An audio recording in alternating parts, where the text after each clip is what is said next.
Okey, Assalamualaikum. Okey, kita akan belajar pula intersection. Intersection. Intersection ni bahasa mudah mencari satu kedudukan lah. Okey, kalau dalam kenderaan mencari kedudukan musuh atau tempat.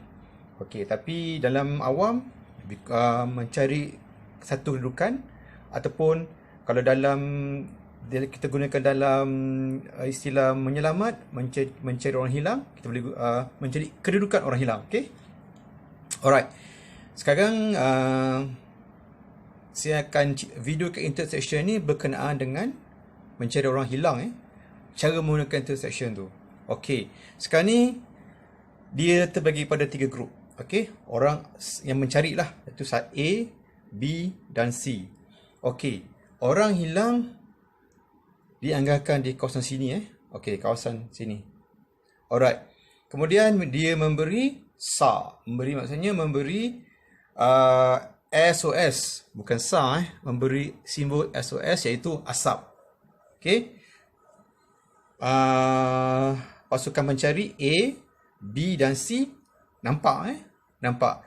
Dan berkomunikasi antara mereka. So, mereka nak ke tempat tu. Okey, cara macam ni. Okey, so pasukan A akan pointkan arah kompas mereka ke arah A tadi. Okey, dia dapat daripada A, dia dapat 130 darjah. So, daripada A, akan inlinekan satu line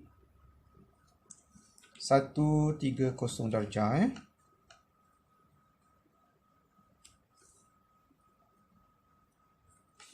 130 darjah. Kalau kita back balikkan dia 130, kita campur dengan 180, backbering. Okey, bermakna backbering ni adalah 310. Okey, darjah. Sekarang daripada B pula. Daripada B dia pun nampak. Okey, dia pun pointkan daripada kedudukan dia ke arah situ. Okey, 200 darjah. Oh, ni anjak. Okey, tu dia. Daripada point B tu, dia dapat situ adalah 200 darjah. Okey, 200.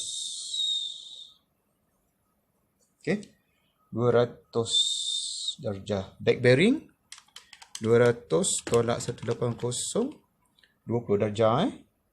20 darjah backbering.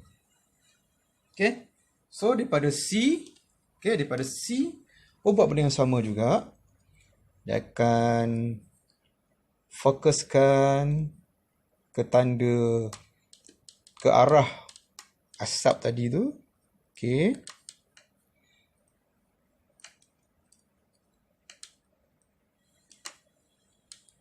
okey. Dia dapat sini 250. Yang jap saya cek balik. Okey, dia dapat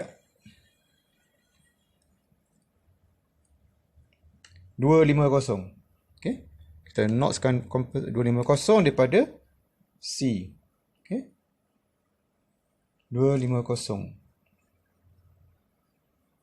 Okey, 250 darjah daripada C. Kalau kita backbering 250 tolak 180, bermakna silap 250 tolak 180. Okey, betul. 70 darjah. Kita tengok sini. 250. Okey, 70 darjah. Okey, kita dapat. So, back bearing adalah 70 darjah. Okay, daripada C. So sekarang, bila kita dapat daripada A, B dan C, akan dapat di sini kawasan dia. Bermakna di sini kita ambil point dia. Kita buat point tengah-tengah. Itulah. Okay. Bila kita dah dapat titik point situ, bermakna di situlah orang hilang berada, WH berada. Dianggarkan, dijangkakan orang hilang berada. Di peta sini 23 15 sini di sini. Di 1 kilometer persegi ni okey. Kalau kita naik ke besar sangat besar ni. So kita boleh beri koordinat koordinat. Okey, kita boleh cari koordinat dia. Okey. Dengan gunakan skill kompas ni ada skill 125. Kita boleh cari lebih kurang tengok sini. Okey, 5